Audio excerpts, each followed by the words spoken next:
You are entering ENC's Pod of Awesomeness. So here we are. Usually it's Adam that starts off the ENC's Pod of Awesomeness, and then I jump in and throw my 2 cents in right away. Make everybody wait for it, so to speak. But this week it's a little different. We obviously didn't have a podcast out last week. Adam was dealing with a family matter. His mother was gravely ill and unfortunately has passed away. It's a really tough thing.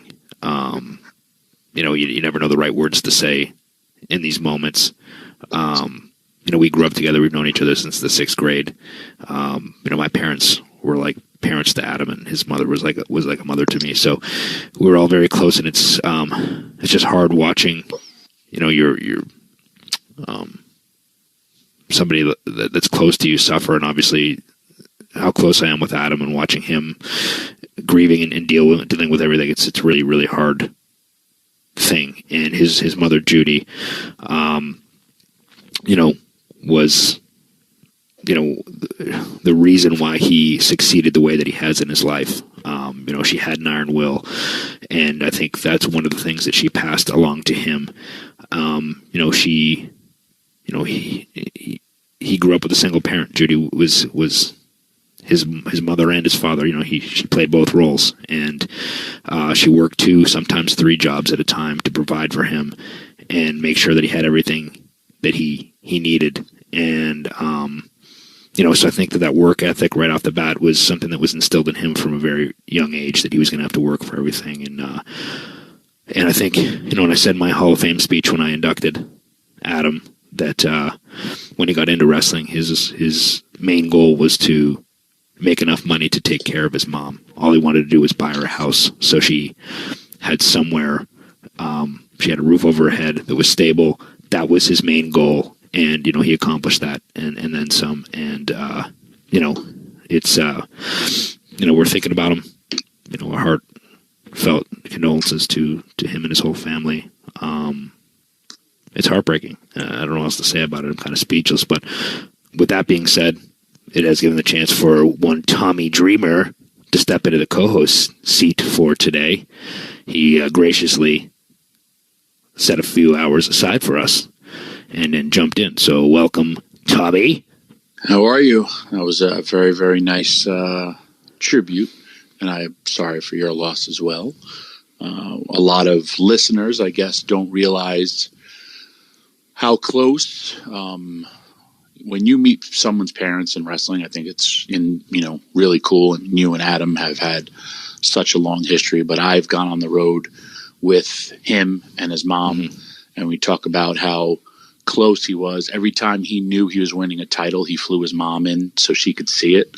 And I remember when he won his last title, we were in Pittsburgh, and we had a big party celebration, party like rock stars. It was me, him, and his mom in Fridays right by the Pittsburgh airport, and just sat there, and here he was, the heavyweight champion, just won it, and just beyond down to earth. And listening, I started crying when I heard the news, and then when I read what he posted on his Instagram, because we all know how much she meant to him. And I know you would never say those nice things about me in my little eulogy, but you said a nice thing for her, and it sucks. It really does. She actually passed away on the anniversary of my father's passing. So now me and Adam are closer, brother. So you're on the outs. Well, yeah, it's such a tough thing to deal with, but I'm sure he'll have something to say about it when he's back. And again, we're all thinking about him and appreciate also all the well wishes that everybody sent along on social media to him and his family. And I'm sure he appreciates every single one of those. And rest in power, Judy, because you fought hard. Another funny story. We were all eating. We did a Canadian loop, and she was on the road with us, and we were at some restaurant, and she asked me, she's like, Tommy, can you get me a serviette? And I'm like, what? And she's like, a serviette? Yeah. I go, what's a serviette? And she like got like red in the face. Adam's like, a napkin, because she was speaking French. Yeah.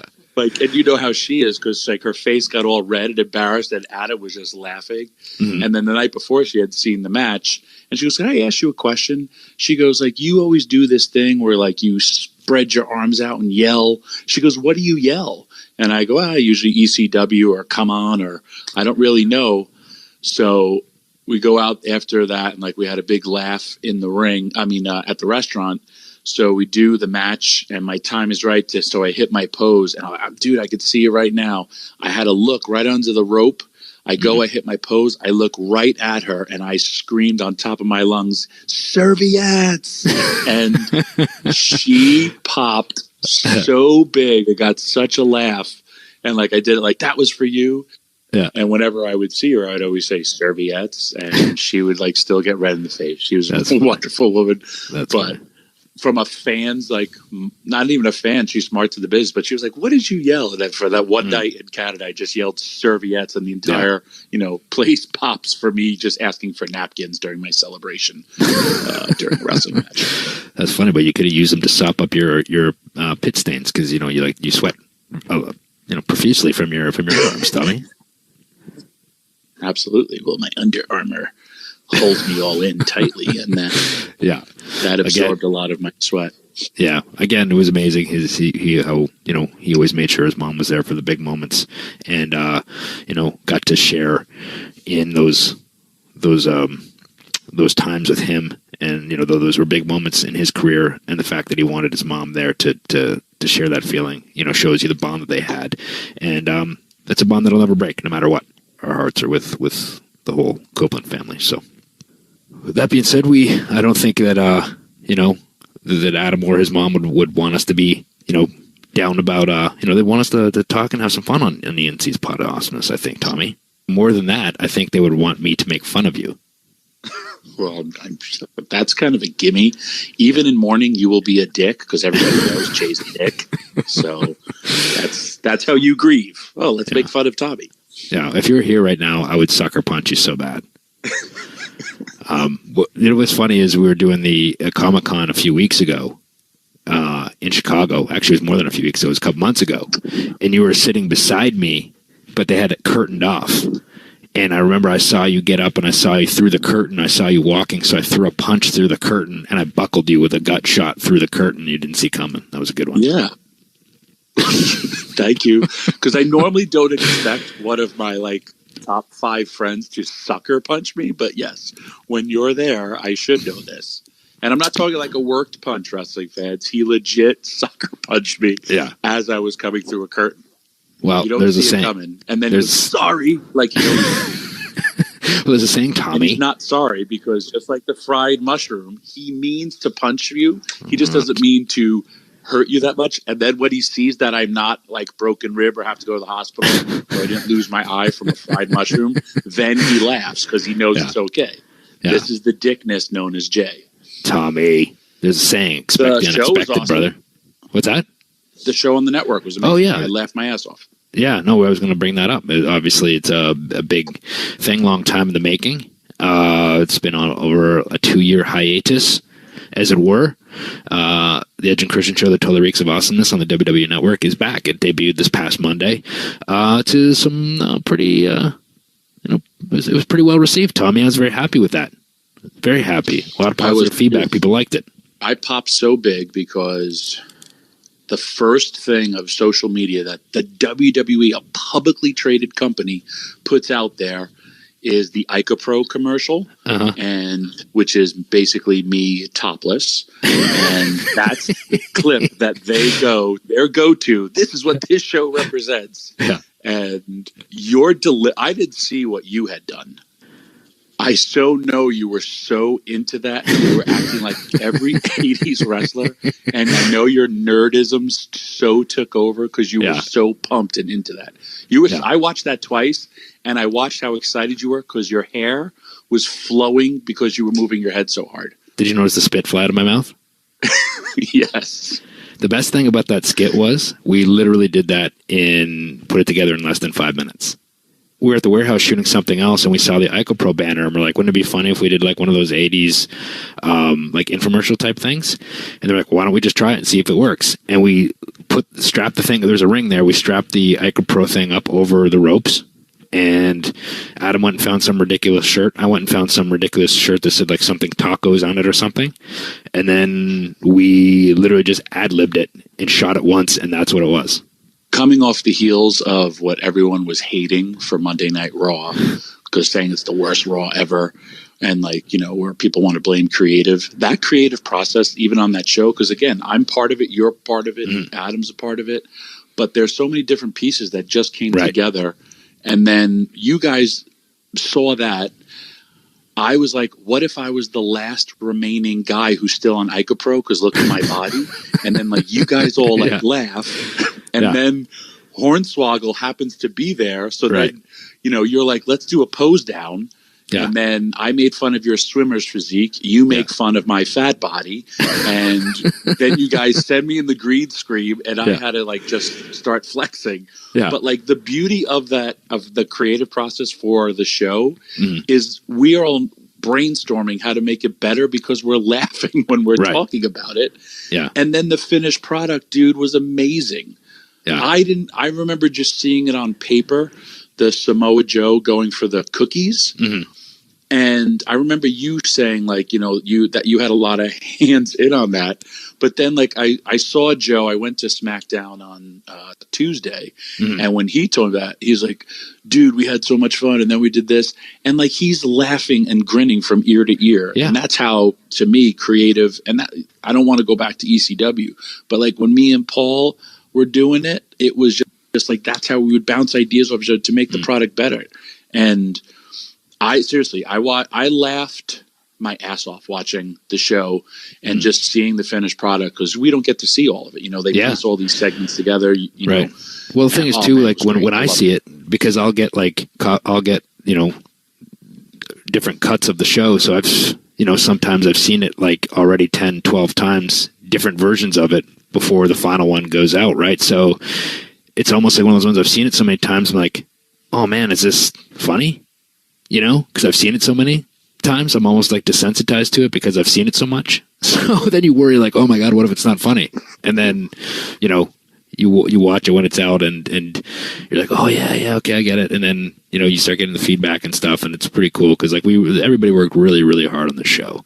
And it was one of the funnest things, if not the most funnest things creatively that I've ever been a part of. As far as, you know, starting from the ground up and, you know, starting with ideas on paper and then, you know, sitting in North Carolina with our whole crew writing the show and then putting out, you know, cards on the floor with different segment ideas and then where we're going to put these segments in each episode. And then from there, taking these segments that we've got ideas for and now we have to write them. So it was like the whole process was just fun, and it was just a fun time doing it with your friends and people that you enjoy being around, and just, like I said, just trying to make each other laugh, right?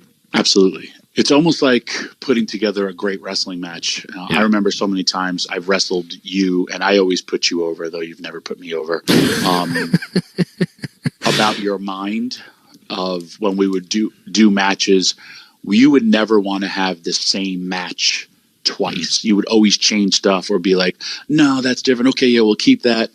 And like Adam was the same way, where you're always just thinking and, you know, placing a match together, and like how we went and you know, we both put it out on social media, like, you know, storyboards and with literal index cards, placing them on a floor. Yeah. What is this week? Week 1, week 2, week 3, and then moving it. It is so much work, but then when you get to see the finished product, it reminded me of back in the day, and I hate to say it again, of ECW, where I used to watch the same show. I'd be in the editing room editing the show that I had just performed on with Paul, and then you see this, like you said, you see it so many times, but then at the end, I'd have to watch the finished product to see if there was any mess-ups or errors. Then I'd watch it as a fan. Then I'd watch it like my own performance. You'd be watching the same stuff so many different times, but I had a great time shooting that. I would also like to add, because Adam's not here to collaborate on this, there would be so many times we'd have to yell at Christian because he would be off on his phone and be playing games, and then he'd be like, I am paying attention. And Adam's like, no, you're not. And this usually happened like when we were like in the 7th hour of working, because my ADD would kick in. Concussed brain would take you on other places, brother. And he'd always say he's doing business, but he's not. He's literally playing games on his phone.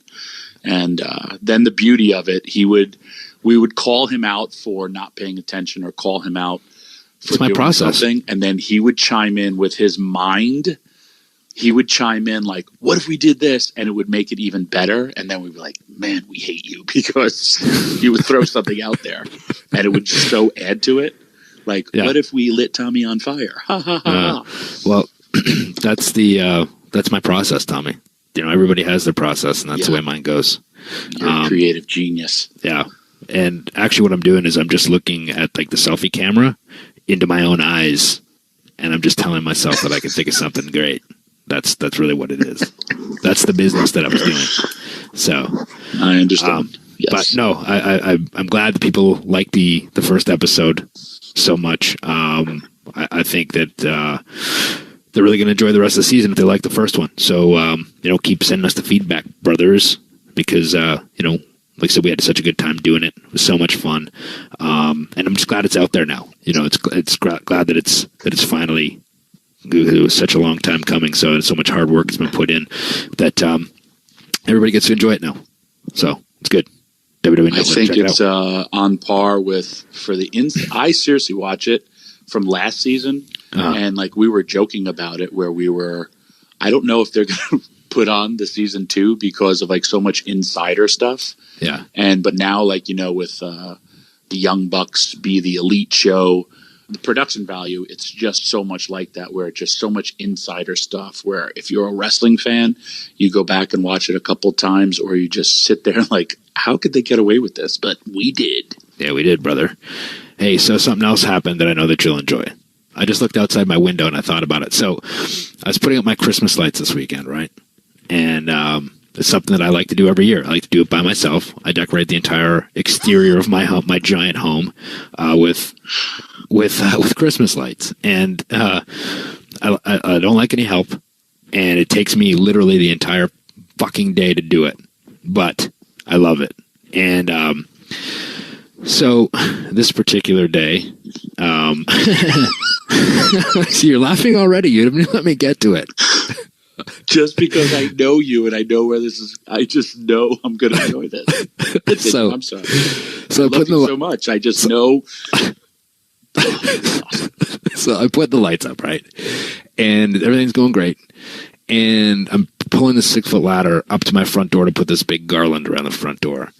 And my neighbor comes out from across the street. And he says, hey, you need any help? He said, I see you out there. I see you working out here, all by yourself all day. Do you need me to come over and help you? I was like, no, I'm good. I said, I like doing this stuff by myself. It's fine. He goes, okay. He goes, if you need any help, just knock. I was like, yeah, I'm good though. Thanks. I appreciate it. He goes back inside. I put the ladder up, 6-foot ladder. I'm pretty well versed with ladders, right? You would think. Hell yeah. So I get up on the very top rung. And now I'm like, I should have got the taller ladder, and I didn't. So I got like the 6th one. Now I'm like, I'll just go up on this top step and just, get this thing attached. So I always leave the nails up on the top of the door from the previous year, right? So I can just reattach. So I put the little fastener gimmick from the garland over the nail, and I just give it a little pull just to make sure that it's on there snug. The nail gives out. My feet go out from under me, and I'm not kidding, Tommy. I fucking flat back from the top of this ladder onto the brick pavers in front of my door. Literally 2 minutes after my neighbor asked if he needed my help, or if I needed his help. So I flat back. I knocked the wind out. It's the first bump I've taken in 4 years, by the way. And knocked the wind out of myself. Slammed my lower back on the thing. I thought I broke my tailbone, and I can't move. I'm gasping for air. And, of course, with me, the first thing in my head was not, oh, I'm hurt, I need help. It's, oh, my God, somebody might have saw me fall off of this, and I'll be embarrassed if they see me laying here. So I get on my hands and knees, and I crawl around to the side of my house, And I lay there for about 10, 15 minutes so no one could see me in pain. And I literally couldn't get up.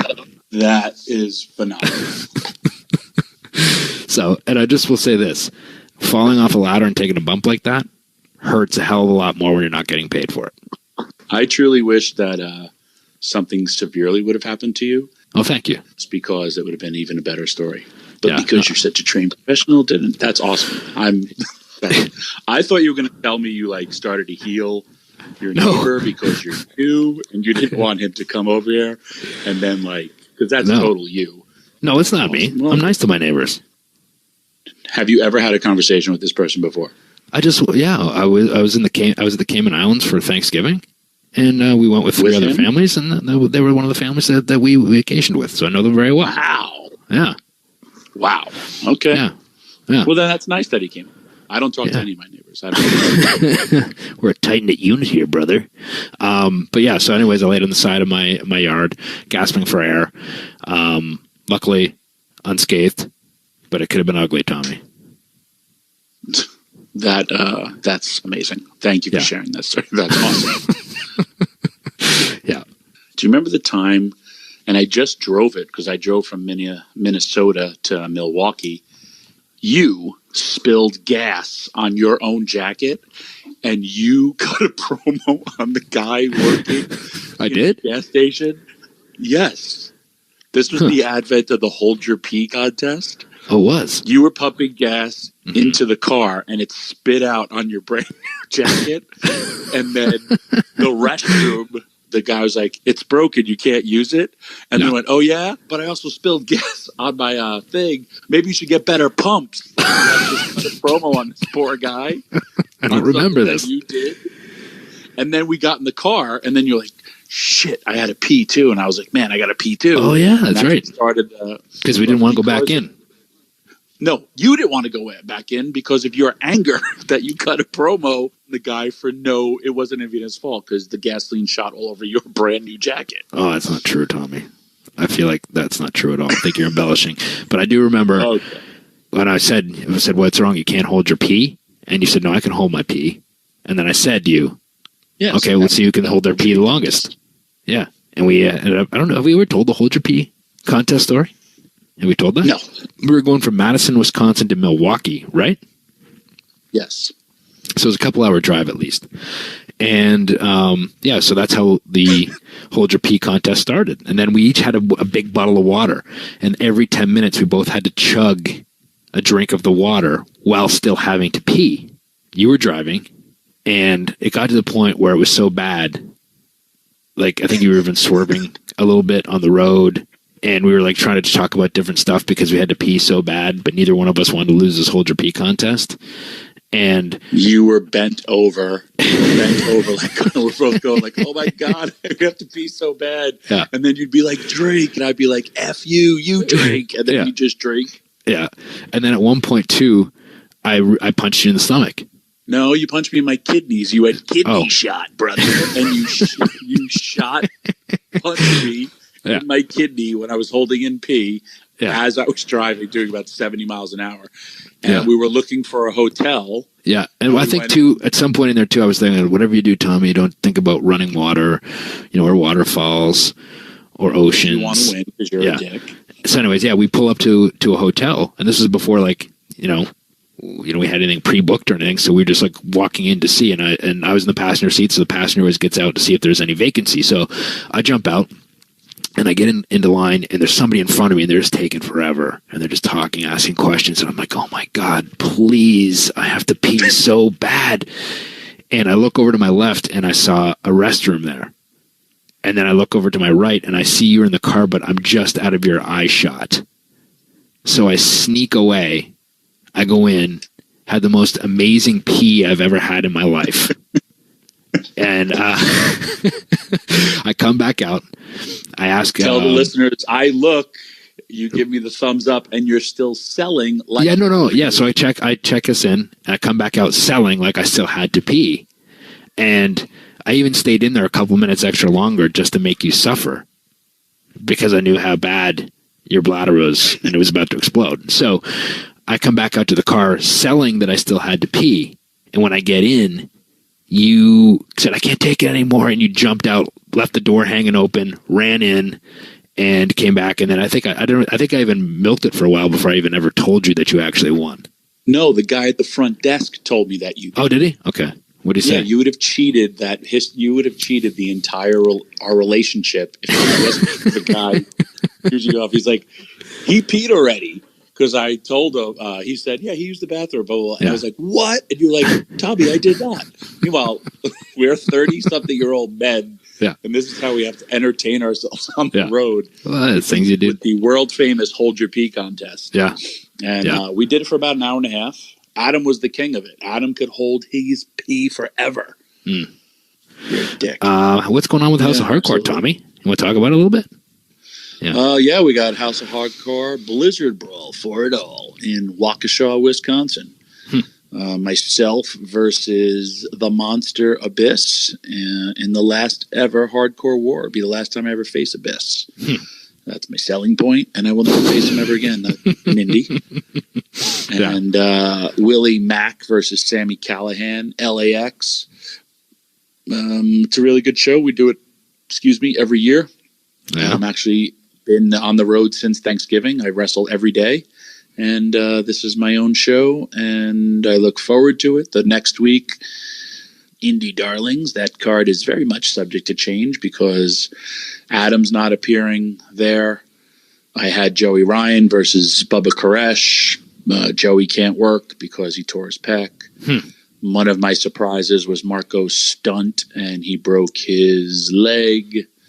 So I got a lot of good surprises for that one. And then the following week is December 15th in Woodbridge, New Jersey for a charity show for raising all money for Woodbridge High School. So I'm pretty busy. This year I will do 206 independent shows. Those are shows outside of WWE for Rich J. He doesn't understand that concept. And I wrestled on Thanksgiving, which if we're going to segue into Tales from the Indies, it was so worth a Tales from the Indies. All right, Tommy, that's all well and good. But before you tell me about your amazing Thanksgiving wrestling indie show, I'm going to tell you about Omax Cognitive Boost. See, we live in a fast-paced, multitasking world that demands quick thinking. You see, like me, Tommy, if you were a quick thinker, you might be rich like me. And if you're anything like me, which you're not, Tommy, you want to be razor-sharp and on top of your game all the time. But let's face it, there are those times when you feel foggy, forgetful, unfocused, unmotivated, and even downright irritable. Drinking coffee or energy drinks may give you a temporary boost, but they don't do a thing to improve cognition. Your brain's ability to think fast, communicate more clearly, and operate on all cylinders. That's what I like to do. I like to fire on all cylinders, you know? Well, folks, if caffeine isn't doing the trick, you need to try my recommended solution to improve focus and all-around crystal clear thinking. That is Omax Cognitive Boost, a game-changing, 100% certified and tested supplement designed to fuel peak performance by boosting memory, focus, and energy output. Remember when you were younger? You could spit out ideas a mile a minute? Yep. Those were the good old days, right? Actually, did you know that 4 out of 5 people say staying sharp is their number one priority as they start getting older? Now, like magic, you can turn back the clock with Omax Cognitive Boost. It's time to feel focused and experience sharper and faster thinking.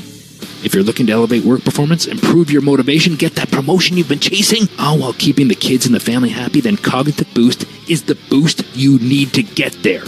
So before I forget, Omax is offering our listeners 60% off a 1-month supply of Cognitive Boost, plus free shipping and that 60-day money-back guarantee.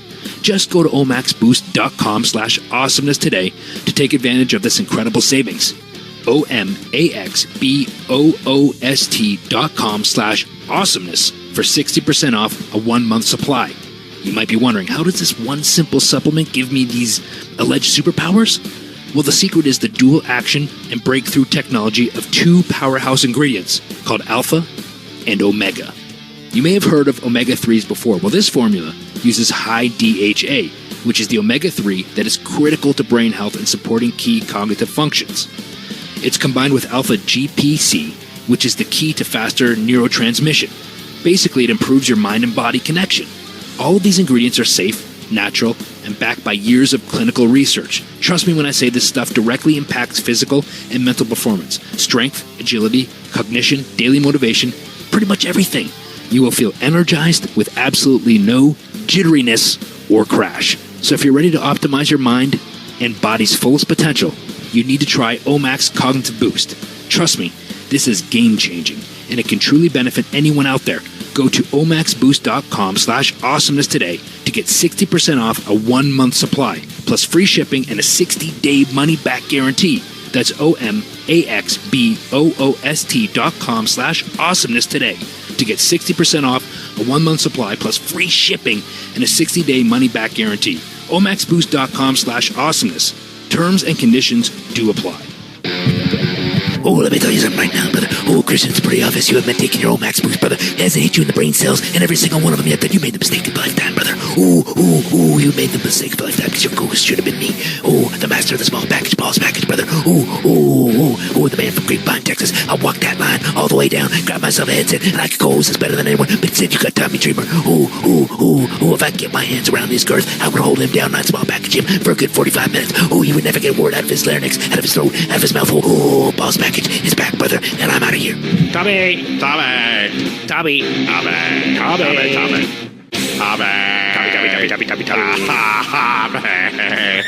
Tales from the Indies. All right, spit it out. Let's hear it. Thanksgiving, I fly to Indianapolis. Yeah. I go to the hotel. Then later, a guy picks me up. We're driving, and we pull up to an apartment condo complex. Mm-hmm. And I'm like, "Are we picking somebody else up?" He's like, "No, we're here." And I'm like, "Yeah." Where was this, Tommy? Hang on. You have to enter a code to get into this. And I'm like, where is this? And we were wrestling in the condominium complex rec hall, like where they had a basketball court for where people live. On Thanksgiving, there was a wrestling show. And every match, brother, was inside a steel cage. That was the selling point. Yeah.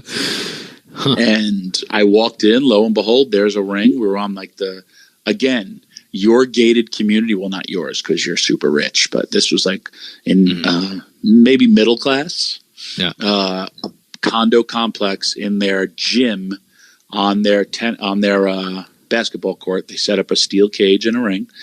Every match was inside a steel cage, and it was ECW versus ICW. Huh. And me, Sandman, and Shane Douglas were all there. It was one of those moments where at times, fans came out. It was awesome. Huh. And the show was a lot of people. Pretty good. For an indie, yeah. Had about 250. That's probably as much you could fit in your living room because you're rich. Right. Actually, I can fit 310 in my living room. Comfortably. And they all watch your wrestling matches? No, they just stand around and watch me talk. Yeah. And then we had a little incident with the franchise. Shane Douglas got into what we like to call a bit of a shoot. Oh, really? And the guy he was wrestling wasn't I don't know the guy's name, but he wasn't the best worker. Some of the guys on the card weren't the best. He wound up punching him in the throat for real and then giving him a shoot belly to belly because he got to still get the win, brother. So you always a punch to the throat and a real belly to belly? Yes, a real punch to the throat and a real belly to belly inside a steel cage. And he came back and he was hot because something happened out in the ring. And I could just tell because I've been around Shane for so long. Uh-huh. So now I have this moment where he looks and I'm like, we're going to get into a real fight over fake fight in wrestling. And I got to have his back because we're ECW. Yeah. And I have this moment of clarity of I'm 47. I'm about to have a real fight with somebody over a fake fight on Thanksgiving. What is wrong with my life? So you got to have like Thanksgiving dinner and stuff, or no? You just skipped out on it? No, I flew to Indianapolis. Oh my God. I'd rather have turkey dinner. The next day I flew to Portland. I had Voodoo Donuts. And then the next day I flew to Minnesota, drove 3 hours to Duluth. I got stuck in Duluth, couldn't get home. and then I was coming here to Milwaukee anyway, so I went to SmackDown. I tried Weasel my way in on the Jeff Hardy 20 Years of Jeff Hardy segment. Shane McMahon told me just to do it. Vince will pop, but I didn't want to do that because I thought Vince would arrest me. And that was it. That's funny. Well, it sounds like you're busy as always, Tommy. And hells yeah. Also makes me glad that I'm as rich as I am. I wish I was. Yeah. If you were a better friend to me, I would lend you more money. If you didn't get brain injury, I could have been your manager like we long discussed. Yes, Tommy, yes. So Mark Henry's about to call in, but before we get to the world's strongest man, let me tell you about Purple Mattresses. Here's the question. Here's a question I have for you. How did you sleep last night? Did you spend the night tossing and turning? I slept great. And you want to know why? Purple Mattress. If you're struggling to get a good night's sleep, you've got to try Purple Mattresses. How is Purple Mattress different from other mattresses? The Purple Mattress will probably feel different than anything you've ever experienced because it uses this brand new material that was developed by an actual rocket scientist. You know when somebody says, "What are you, a rocket scientist?" This is a real rocket scientist. He is smart, and it's not like the memory foam you're used to. The Purple Mattress feels very unique because it's both firm and soft at the same time, so it keeps everything supported while feeling really, really comfortable. Plus, it's breathable, so it sleeps cool. Here's the thing. You get a 100-night risk-free trial. If you're not fully satisfied, you can return your mattress for a full refund, backed by a 10-year warranty, free shipping and returns, free in-home setup, and old mattress removal. You're going to love Purple. Right now, in addition to all the great free gifts Purple is offering site-wide, our listeners will get a free Purple pillow with the purchase of a mattress. Just text Awesomeness to 474747. The only way to get this free pillow is to text Awesomeness to 474747. That's AWESOMENESS to 474747. Message and data rates apply. Yeah. What's up, buddy? What's up, man? I'm Mr. Mom when I'm at home. Yeah. What are you doing, man? Pick up kids and make sure they're fed and all that good stuff. I'm daddy daycare. Yeah, man. It's the best, right? It is the best. I never thought that, I would be Mr. Mom. That's the thing about being retired, right? So now you're retired from the ring and from all the travel, but it's like a harder schedule. Like you said, being Mr. Mom, running around chasing the kids, dropping them off for activities, picking them up, getting them fed, right? Yeah, well, I tell you what, my next job, I'm actually going to get another job. I think I'm going to become a limo driver because that's what I do. That's what I do with them. I'm going to be like D-Lo when I put him in the hat when me and China had the date. I'm going to like, give me one of those hats and just drive kids around. And then I'm That's funny. All these other dads that have time to spare, and we're just going to go pick up kids and drop them off.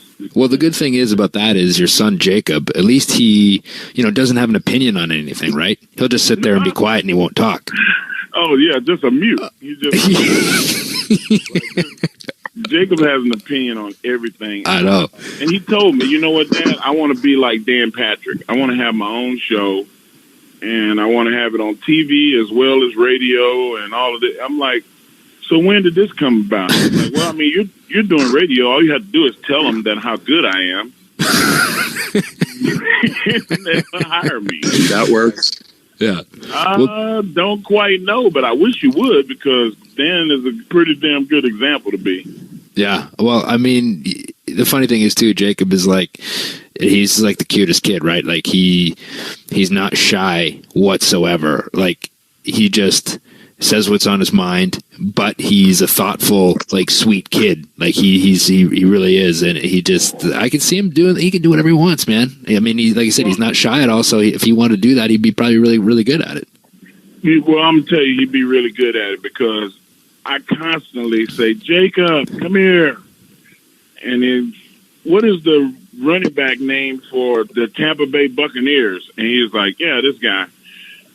He went to Florida State, but, he only played there 2 years. He got kicked out of school because he had some kind of fraud. I'm like, how do you know all? Like, I'm telling you, he's just a wealth of knowledge. He reads every article that comes out about any sport, Olympic sports, golf, marbles, tiddlywinks, whatever it is. Like, if we called him on his phone right now and said, Jacob, and you asked him a question, I don't have to prompt him. Like, he just knows shit. I mean, how do you know that? That is so funny. I would have been a great student if I would have had that kind of memory. I know, right? Me too. I just used to get a kick out of him when I'd see him like backstage, and he'd just be like nonchalantly walking around, just walking up to people, just they said no fear or anything, just engaging everybody in a grown up conversation. And he's a kid. It's like, dude, how old are you? Next time you see Cody Rhodes, ask Cody about the match Jacob put together for him. Jacob just walked up to Cody, and who's one of the most unbelievable wrestlers in the world right now. And he was like, Cody, this is what I see for you. I'd like for you to be more serious. I mean, I like Stardust, but Stardust is not going to be world champion. He's like, you need to turn it up, and you need to put people through tables on fire and stuff like that. and Cody turned and looked at me, and he's like, well, he's right. And we just laughed, man. Like, he's got a mind for the business, but I just hope that you don't get anybody killed. Yeah. Well, I mean, he's been around it. I mean, obviously watching Dad do what he did for so many years and all those sorts of things. But obviously you mentioned before that you were doing radio. You're doing the Busted Radio on Sirius XM. How's that transition been? Has that been a lot of fun? Man, it's been a lot of fun, and you learn a lot more about protocol and what to say and what not to say, and all of the in between stuff, as well as how to market. We all have an opinion. Everybody has an opinion as a fan. But when you have a 23-year background in something, and you've had all the acclaim and awards and everything, which kind of validates who you are and what you're talking about, right? It helps. Yeah. And, Dave LaGreca is one of the few people that I've met in my life where our relationship spanned it for 10 years while I was wrestling. I was the first, I wasn't the first caller, but on the first day that they did Busted Open, I called in. So I was one of the guests as a fan on the show the first day that it aired.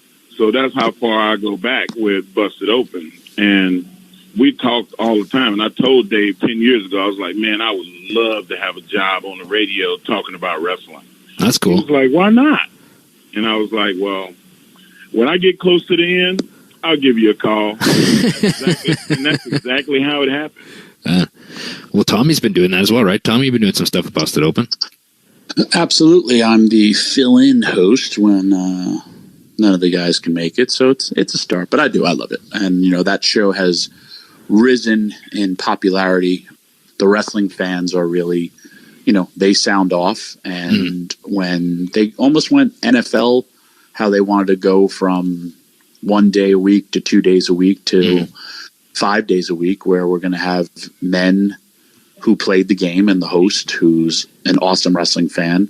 And I know makes me legit LOL, as well as Mark. And just because he just loves it so much, but he's just so into it. And, Mark does a great job when he's on, and we have me, him, and Bubba. We really, really enjoy doing it. Yeah, and everybody has a different dynamic. Like, when we're all together, that's when it's at its best.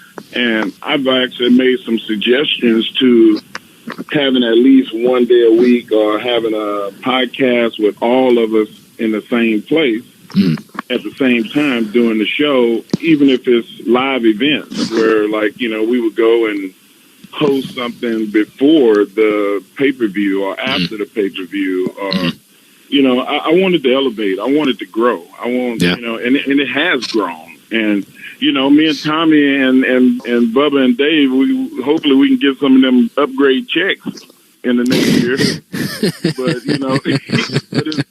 Well, Stern got all those. We're waiting for those residuals. Yeah. We're waiting on those residual checks. But we having a good time doing it. And I love listening to Tommy's point of view because we all know Tommy was in talent relations as well as being an unbelievable talent and a damn tough dude. Tommy is one of those guys that, we talked about having an expert opinion. Like, he's been in the business, I've been in it for 25 years. Tommy, you got to be in for at least 30. 29 years. So, I mean, like, if you don't have an expert opinion at that point, then you're a damn moron. Well, it's like you said, too, right? Like, everybody, the good thing about that is all the different dynamics. Everybody had a different style when they wrestled between you, Bubba, and Tommy. And everybody has a different mindset. And like, it's almost like sitting down with somebody and putting a match together, right? Everybody's psychology, everybody's view on the creative process that goes into what you're going to do is it's almost the same kind of feeling as putting a match together, so to speak, right? Yeah, and that, Christian, that's one of the things, and you're gonna agree to this. That was the thing about you that I always liked, is you didn't speak from a standpoint of how am I going to get me over. You always spoke from the standpoint of how am I going to get us over to where we have the best match, and everybody's playing I don't want to follow that. That was one of the things about working with you all those years. We never disagreed. If you said, man, I think we should do this, I'm like, shit, let's go. I never disagreed because I knew who you were. And there were some people, don't think that I did that with everybody. Like, there were some people that I was like, man, that's the shit. I'm not. But with you, like, you always allowed me to have fun. Like, we did stuff. And next to Owen, you were the most fun that I ever was in the ring with because you like the clown. Yeah, but, especially on live events. Like, Tommy was one of the funniest because of the antics. And, Tommy and I had a match where I gave him the world's strongest slam on the floor and he pooped himself. Remember that, Tommy? It was on the open of every WWE ECW. It was awesome. Would you like me to tell that story? I will. Please tell that story. WWE ECW, this was where Tony Atlas comes out and him and Tony Atlas unite. Mark gave me the world's strongest slam on the floor. And as he hits it, he's like, oh, God. And, Mark does have a weak stomach. And then I smell this smell. And I'm like, oh, first, like, maybe I thought it was Mark. Then I'm thinking maybe it's Tony Atlas giving an old man protein fart. And then they leave. But then Vince didn't like how they walked up the steps. The cameraman guy goes to me, goes, lay there. So I'm still laying there. And then Mark and Tony walk back. And Vince wanted them to, like, do something specifically. And they're telling the camera guys and they're telling the referees. So they go do it. The camera guy says, okay, clear. I go back, just to the back. And Vince was talking to Tony and Mark. And I was like, I don't want a piece of that.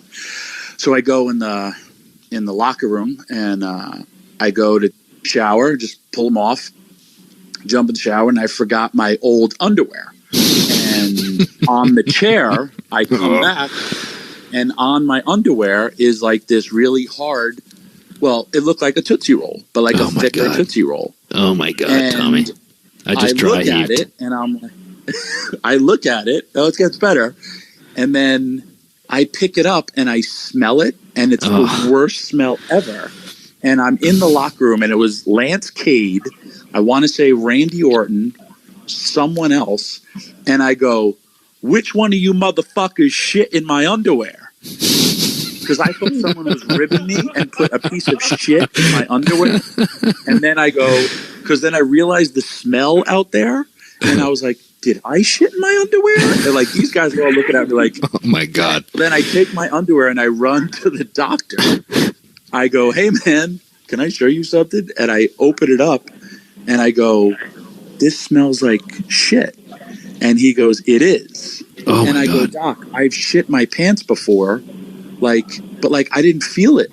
And he goes, that's like impacted meat. He goes, you ever hear the saying, you got the shit knocked out of you? That's what it was.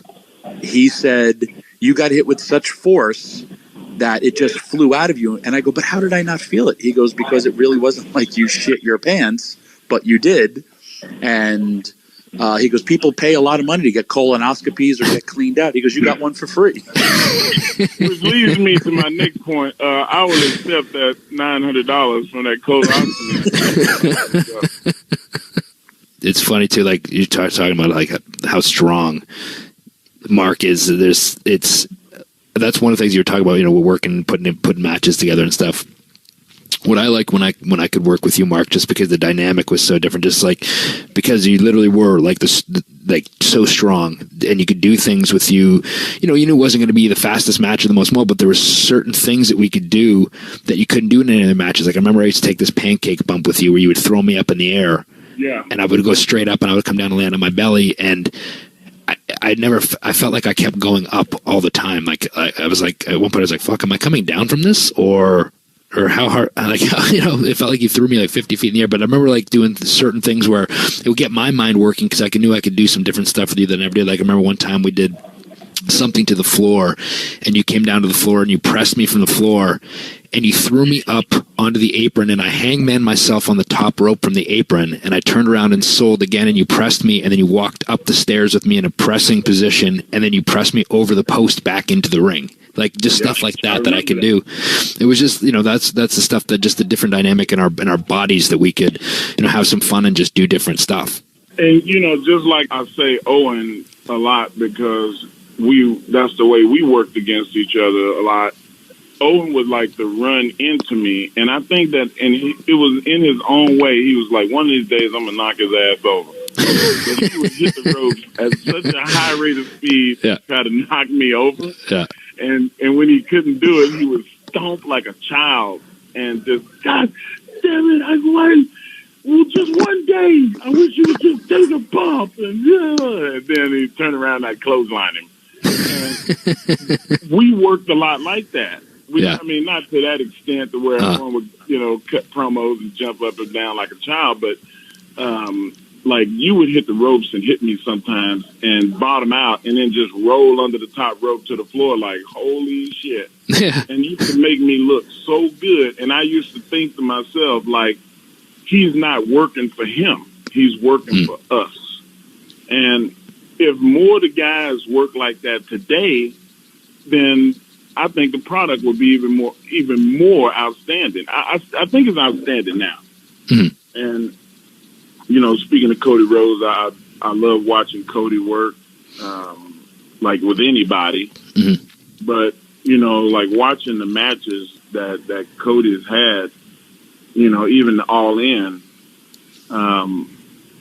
I see Cody as like the last guy that, you know, is from that era who's working like that style. I don't know how much validity there is to, you know, him starting his own company or whatever, but I know it's going to be a success if he's the main guy because he's going to put guys like him around him. Absolutely. Him and the Young Bucks, Kenny Omega, if they get all them and they have enough money behind it, any company can love Kenny Omega. Man, he works like Cody worked. Yeah, I mean, I think even when you have a guy like Kenny Omega, you know, even when he hits the ropes, it looks believable, you know? Like he attacks the ropes when he hits them, and to me, there's just little things like that, you know, elevate everything else that you do. And that's the thing, you know, with you, Mark. Like, you know, everything you had to do, especially at your size. You know, sometimes when you're a size of me or Tommy, you can get away with certain things that they don't look, you know, super crisp or whatever. But you know, were you always aware of that sort of thing? Being, you know, having the moniker of being the world's strongest man and being this big, strong, giant guy, knowing that there's very few guys that are like you, if any, that everything had to look super believable, right? Or like one bad punch or something, or a kick or something, and it takes the believability away really quick. Yeah, I didn't want people to look at my work and go, "Oh, that was phony." So a lot of times, you know, I hit people, but I hit people where it wouldn't kill them. And I would tell people, don't feel shy about hitting me. Like, you can actually hit me because I can take it. And anybody that, I'm not making that shit up to try to make myself look good on the podcast. There's hundreds of wrestlers that have been in the ring with me, and they'll tell you that I've never once complained I let Tommy Dreamer hit me in my sweet meat with a damn kendo stick. Yeah. I'm like, man, you got to swing it as hard as you can swing it. I'm going to catch it. And he's like, no, Ma, I don't know if I should. He swing it, Tommy. He would swing it every night, and I'd snatch it and break it. And he would always have like one hand over his eyes because he wanted to actually kind of watch and see me break the stick. For the listeners to appreciate just how strong Mark Henry is, and I thought this was like a magic trick. I'm in OVW. I run developmental. Mark is down there, and we'd have the students wrestling. You know, wrestlers who are under contract with WWE down developmental. And Mark rings the bell. The match is going on, and then he nudges me under the table, and he passes me this thing that looks like a fruit roll-up. And it's heavy. And I go, what is this? And he's like, it's the wrench. They had a wrench that we would do to ring the bell. And I'm like, no way is this the wrench. And then he takes the wrench and unfolds it. Like, when I tell you he rolled a wrench and then rolled it back right in front of me. And I'm like, this isn't real. This is a work. Sure as can be. I get that wrench. I'm trying. And he rolled a wrench, like how you see he rolled a frying pan. He rolled the wrench right in front of me without any, like, nothing. Like how you would roll a piece of paper. He rolled a wrench. Yeah. So that's how strong that man is. Well, I never thought I'd ever see anything like that. You know, I'll tell you the story, too, about Mark. So one time we were in some arena somewhere, I can't remember where it was, but there was this giant steel door. And I don't know if you remember this or not, Mark, but it was open halfway, but it was kind of dropped off the hinge, and kind of the top part was kind of leaning down on the ground, and it wouldn't swing. You couldn't swing it open or closed. And a couple of people came over and tried to like lift this heavy door up and couldn't lift it. At one point, Bradshaw and Ron Simmons were the two of them together trying to lift this door up just to move it back to open it, because the guys were having to kind of squeeze in and go through this door.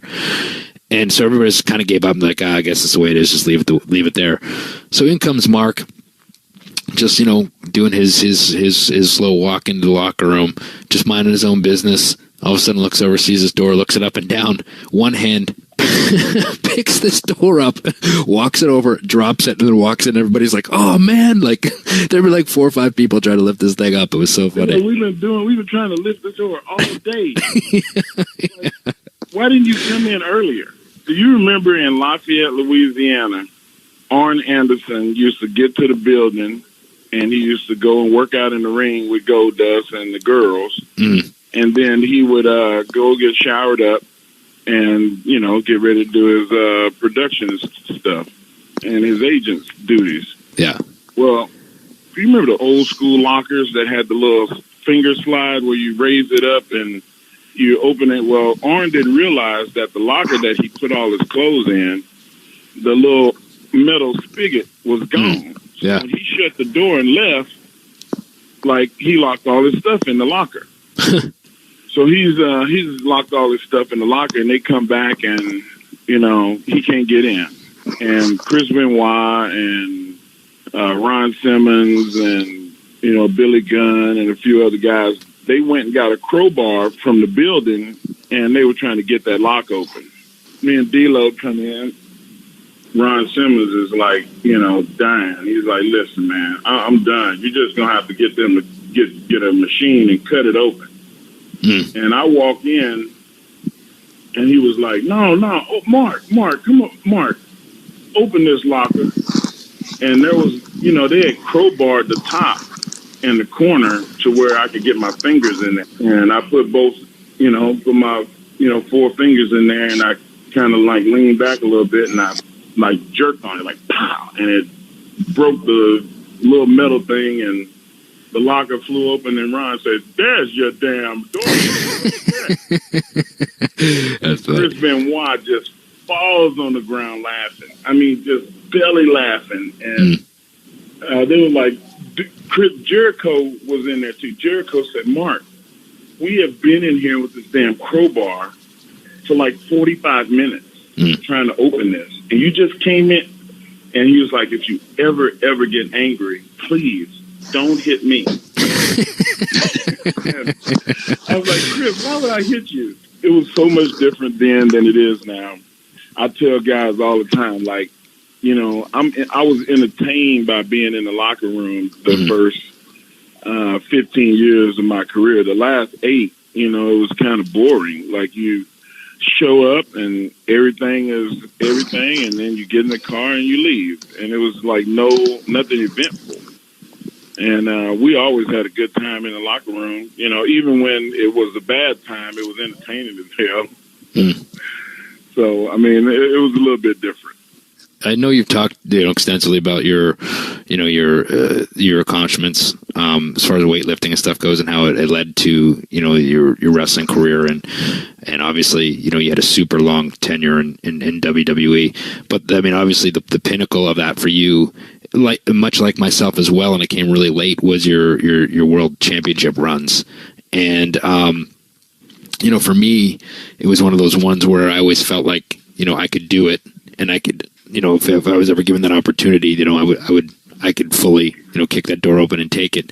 Was that something that you felt, or was there any moments kind of in your head where you thought, well, maybe this isn't going to happen, or were you okay with it not happening? Or were you like, no, this is, I need to be world champion before it's all said and done. And it was funny because like there was like just all of a sudden, like overnight, this switch, flipped with you. And you started into the Hall of Pain, persona that you were doing, which I thought was your best work that you'd ever done. The intensity, and I've always felt too, like when you're delivering promos, you need to believe what it is you're saying, because if you don't believe it, nobody else is going to believe it. And to me, when you were talking and when you were saying things, it wasn't scripted. It was real. It was from the heart, and you could tell the emotion in that time period. What was your feeling as far as all that went? You know what? I feel the same way. Like, that was probably my best work, and I was given the word to do what I wanted, which was I had never had in my career. I had the freedom to have a promo segment against somebody like John Cena, and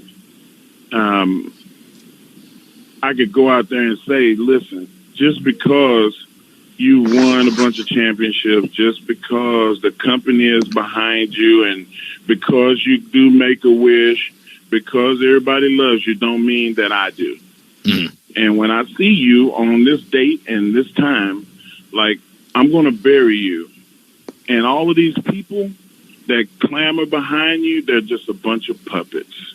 They just love you because everybody else loves you. They're followers. And if you tell the truth, and which is what I thought, about the situation. Not saying that John Cena is a bad human being, because he's not. He's a performer just like I was. But when I walked between those ropes, like, Vince told me not to hurt nobody. That's what he said. Everything else is up to you. Like, very few people get that.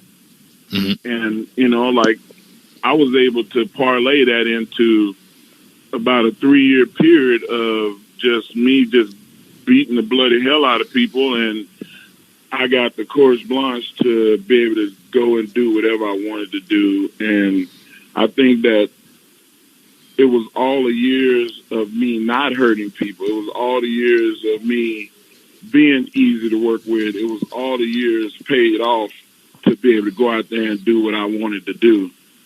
I had a lot of fun, man. Like, that Hall of Fame run. Yeah. When I said I would split your head to the white meat, like, that was stuff I grew up hearing in the streets. So, I mean, it was just very real. And, people walk up to me all the time and they're like, hey, man, I don't want to bother you. But, well, I think it was and I'm like, man, I'm not going to hit you. Well, the thing is too, right, Mark, like you're suspending disbelief, right? So at that point, like, yeah, you were the world's strongest man, all these sorts of things, but there was a different vibe around you around this time with the Hall of Pain and the world title runs, and like even just the way that when you came out and the way you were just breathing and the look on your face and the way that you just walked with authority, you really felt like, oh, somebody's getting hurt right now, like, and And I think that was maybe the one thing that you were missing up to then, that one element of danger that you are now bringing, and it took you to a whole nother level. Would you agree? Yeah, most definitely. And it didn't help that my music says somebody's going to get their ass kicked, somebody's going to get their wig split. Right. Like that mentality, my music did that to me too. It channeled me. You know, I knew exactly what I was going down there to the ring for, and that's the way I work. Yeah. Was it like, you know, and I think too, like there's, and I've talked about it with other people we've had on the podcast before, as far as having that light switch moment where it all clicks. Like, do you remember specifically when that was? I really don't know when exactly the moment happened, but I remember I was supposed to have, I was getting billed to have a match at WrestleMania with Chris Benoit for the title. Mm-hmm. And like 09 or 08 or something, it was back before I had my shoulder surgery. Yeah. And I tore my shoulder up and I couldn't do it. And I just knew right then that, okay, this is going to end. Like, I'm injured. I was hurt. I was tired of being hurt. And I was like, you know what? If I don't do it now, then I'm going to retire. And I came back from the shoulder surgery. And when I started working, it just seemed like stuff was easier because I didn't want to work hard. I wanted to work smarter. Yeah. And I'm not famous for having the greatest memory, but I have good instincts. And I would rather go by what I feel than what I'm thinking.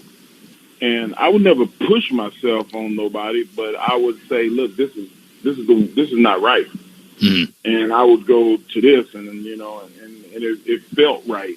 And I think that having good instincts paid dividends because I started to believe. It was like the Neo syndrome.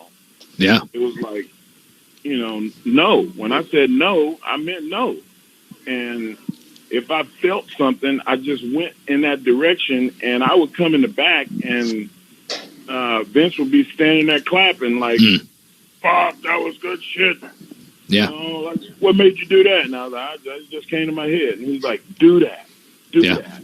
He was like, when it comes to you like that, that's what's supposed to happen. I'm a big believer of that, not thinking too far ahead, just being in the moment. When you can be in the moment and react instead of act, you know, that's, to me, when you get the best out of yourself. Yeah, and I felt that. I just felt like, man, this is what is needed right here in this point. And there were times when it didn't benefit me.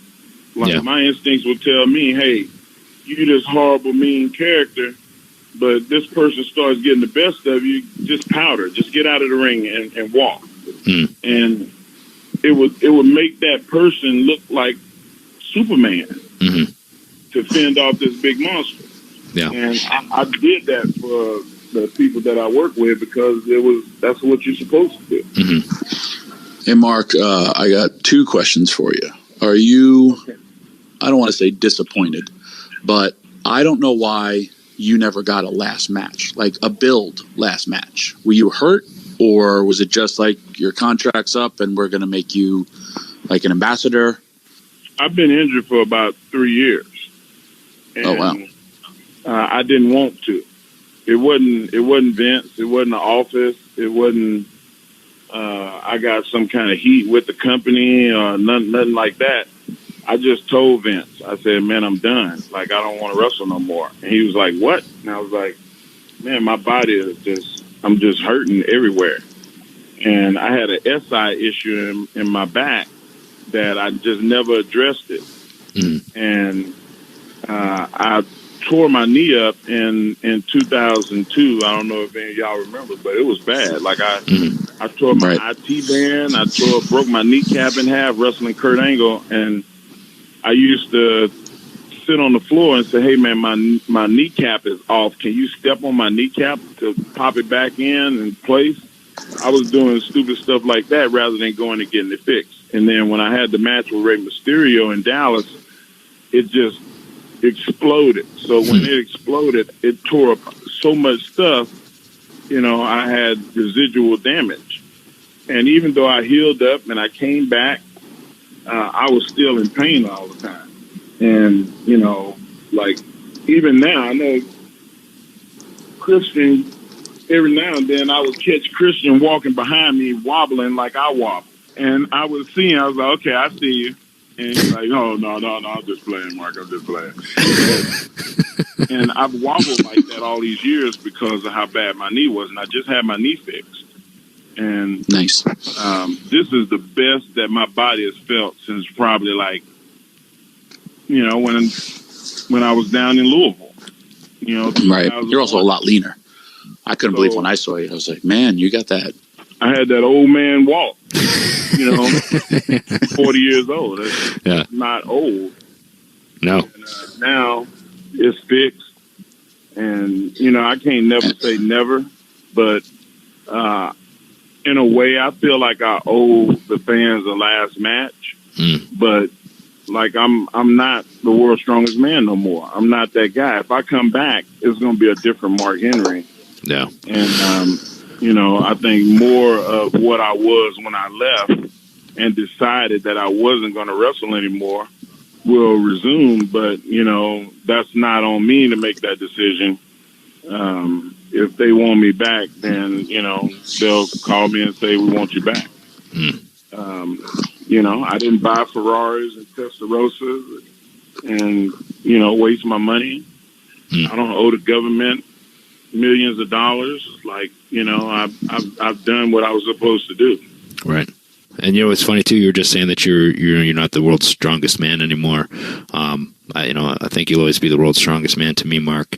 I think I told you this before, but I just wanted to remind you in case you forgot that I was. You're the strongest guy in Ontario. No, I'm the 3,627th strongest man in Southern Ontario. Yes, that's what it was. Yeah. Only part of Ontario. So, in case you forgot. Just in case. And Mark, my other question was, what do you do for WWE now? You're an ambassador, because I always see you're on the road, you're backstage. Well, I was doing the ambassador thing. I'm not doing it currently. Right now, the only thing that I'm employed to do is with SiriusXM. Just finished a couple of TV shows. I have my own strongman show that I put together that we're traveling. We're doing our first show in Washington, D.C. for the Body Bearers, who are a very famous branch of our military. They're the ones that carry the caskets for dignitaries and soldiers all over the world in America, American soldiers that unfortunately passed. Yeah. And there's a limit. A weight limit with these guys. You have to be at least 240 pounds. They train like strongmen, and they do all these incredible tricks and raises with the coffins, and to honor our soldiers. And so we're going to go do a strongman show for them, and then we're going to do a strongman seminar and show them how to increase their strength, and and entertain them in the process. And then we're going to go to Walter Reed on the 4th, on the 3rd. This is the 3rd and the 4th of December. We're going to go over to Walter Reed, and we're going to entertain the troops and try to lift the spirits of these guys that are getting these prosthetics and that are working through having a prosthetic. I can't imagine losing a limb and having to start all over, learn how to, do something different. And these guys and girls go through this, and I just feel like they need to be honored and supported, and, that's what I'm going to do. I also will be performing at the Arnold Classic, and, I was the first strongman winner of the Arnold Classic in 2002, and there's since then been multiple champions, and all of the champions will be honored this year at the Arnold Classic. So not only will I be on stage getting honored, but I'll be working for CBS being an announcer for the Strongman. And, that's amazing. And I'll be doing my own show at the same time. So I'm out there in them streets, man, trying to make the donuts. That's great, man. Well, you keep doing busy. Something called independent wrestling. You and Jay. What did you say? I said I'm out there doing independent wrestling. You and Jay have never heard of it. Well, I tell you what, I love it, and I get to see. That's the one thing that I actually am still helping with the WWE is the talent development, and to go out on the indies and watch who's the cream of the crop of the indies, and some people. They're not the cream of the crop, but I look at them and I go, wow, this guy's got the look or this girl's got the look. But they need to just do this one or two things and then they'll be complete. Right. And, I find a lot of joy in walking up to these people and going, hey, man, why don't you try this? Why don't you do that? And then them getting a call and going to Orlando and then, them saying, hey, man, I appreciate you helping me in my career. It's happened, 5 or 6 times. People came to me and said, man, I wouldn't be here without you telling me that day to, change this or do that little thing. And, now I'm getting a shot. And even if I don't make it, I appreciate getting here. And I'm like, man, you did that yourself. I just, pointed out something that's like telling somebody to tie your shoe. You're going to trip and fall. Yeah, it's just paying it forward, right? It's all the lessons that you learned or tips that you were given along the way or figured out. That's the beautiful thing about this business is always, everybody seems to want to give back and, kind of lay the groundwork for the people that are, for the superstars, men and women that are coming up, behind them and they'll do the same when the time comes. So, but, speaking of that, obviously, congratulations on all your success with everything in the radio show and we were missed too if we didn't mention, a Hall of Famer. I mean, that's huge. That had to be a big honor and well deserved. And I'm glad it was glad to see you inducted this past year. Won't keep you any longer. You've been gracious with your time here. So, and I know you got some kids that you're going to have to go and pick up with Daddy Daycare there here pretty soon. So, always good to catch up. Thank you, brother. Yeah, man. Say hi to Jacob for me and the rest of the family. Yeah, man, because I have so many Ed stories that the fans would love to hear about me sending him. I'm an eater, so I would stop and go to every dessert place in the United States. Yeah, and I would send him Carnegie Deli cheesecakes. Yeah, he loved cheesecake. That's funny. So I sent him a 10-inch wheel of cheesecake one time, and he said, man, every time I went to the refrigerator, I just ate a piece. So it's all gone, yeah. Well, you ate that whole damn cake in one day? He said, well, I ate one piece the next morning for breakfast. Damn idiot. That's like drinking a gallon of milk contest. You ever heard those people that try to drink a gallon of milk and throw up on themselves? Yeah. That's what he did to himself. That's awesome. Well, we'll be back on when he jumps back on. Anyways, man, we'll hopefully you'll see you soon. Always good catching up. Thanks for your time and all the best, buddy. All right, man. Congratulations with the show. So, anyways, great catching up with Mark. He's legitimately one of the nice guys in the business. I always got along great with him. Had a lot of fun with him. He always made me laugh. He was funny with those kind of subtle one-timers. He was always good with those subtle one-liners that he'd hit you with, and just a good guy. So glad to see that he's doing well, and he's having fun on the radio show with you, Tommy. Absolutely. I mean, and he's great. I mean, you think about it, recognizing 3 different Hall of Fames. Major accomplishment. And you wrestled Mark, I wrestled Mark when he wasn't as good. And I remember being in talent relations when they were like, man, he's been hurt for so long. And then just to hear his story, how he just turned it around. And the greatest compliment I always say, and I say it about him, and unfortunately I say it about you, if I could wrestle every single match of my career against Mark or you, it would be great. Like for the rest of my career, you guys were just so good, and yes, having fun, everyone always asks me, like, what's your favorite match? I don't have a favorite match. But, like, man, stuff that me and Mark Henry had done, stuff that me and Christian had done was just always, they were such great matches. And for Mark, he credits Undertaker, too. Just the light went on and, you know, then working with all those different guys. He too should be a manager. I mean, I think Mark could be a mouthpiece for anybody. Somebody gets in his face, he splits their wig. It would be great. Yeah. And Somebody got their wings clipped. Brother. All right, Tommy. Well, thanks for joining me, Tommy, for co-hosting. I mean, you didn't really do much. You just kind of listened to me talk, but you were here for it, so I appreciate it. And I appreciate it. I enjoyed all right, your Tommy. Questions. I did. I studied your hosting skills. You're pretty good at this. Yeah, did all right. Yeah, I think you should have. This could always segue to like the Christian show, brother. Oh, brother, now you're talking. Oh, brother. All right. Well, I got to go do an appearance to promote House of Hardcore. All right, Tommy. I also got have a fun. podcast. All right, plug it then. Well, the first episode dropped. You can get it everywhere. It's called the Hardcore Podcast. Talking about my life in ECW and life on the road. There's Tales from the Indies has jumped ship from your show, so you got an exclusive, brother. All right, Tommy, I'm done with you. You can see you probably back next week. All right, thanks. I'll expect my check for this episode. See you later. Not likely. Here we go.